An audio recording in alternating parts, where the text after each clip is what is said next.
are you ready to do stuff like this? Well, now you can. Welcome to the new Helminth synergy, the Eternal Roar.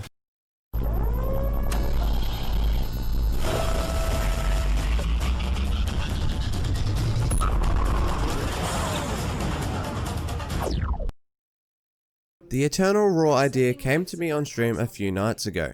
We were doing some lich hunting, which we always take Valkyr for, and we were discussing why I like to take Valkyr. The main two reasons I run Valkyr is the tankiness and the awesome attack speed. But then I thought, oh that's right, DE took the only good ability off of Valkyr for the Helminth system. So what other frames could I mess with? We first started this build the other way by taking Roar off of Rhino and putting it onto Valkyr. But after taking our friendly Warframe off of Valkyr and trying it on Rhino, I'll never go back. Not only do you have access to Warcry boosting the attack speed and armor, but Rhino obviously has Iron Skin, which makes it a massive HP boost with a 4-second invulnerability time, as well as Roar, which is a massive DPS boost. And, well, after some testing, this bad boy is now my new Lich Hunter. Incredibly survivable with a great attack speed and now a lovely damage boost too. Now I typically run things a little bit different to most players, so don't be surprised if you need to change or test out a few different combinations of mods. However, this is the combination of mods and arcanes that I typically like to use for this build. Now obviously because we're using Warcry, we are going to be using melee a lot of the time, so I choose Steel Charge as my aura. Not only does it give a massive boost to melee damage, but also it gives you 18 slots, which means you can reduce some of those former costs if you don't want to have to do that.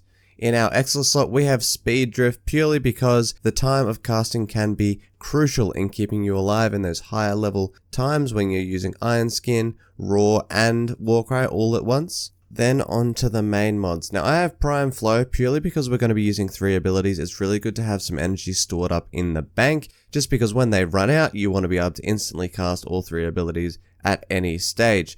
Now with our 3 abilities, Iron Skin, Roar, and Warcry, they all 3 require a very large amount of strength, and Roar and Warcry both require a very large amount of duration. So we're going to focus all of our mods into those 2 things. So for those reasons, we have Transient Fortitude, Blind Rage, and Augur Secrets, all 3 to boost our strength.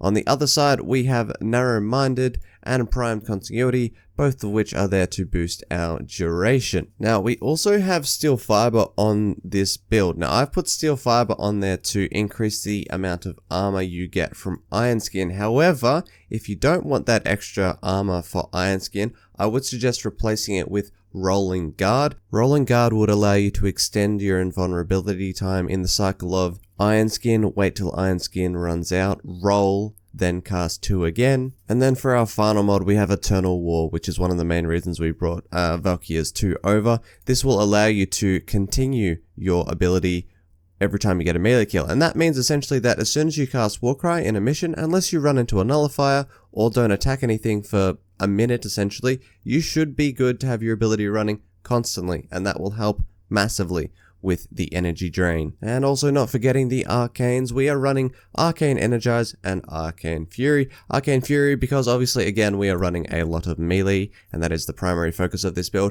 and Energize just to help with those costs because all 3 have quite a large cost because our efficiency is quite low. But when you put this all together, it ends up looking a little like this. Typically in a mission, I always like to cast my Warcry first, as it should last the entire mission due to the Eternal War.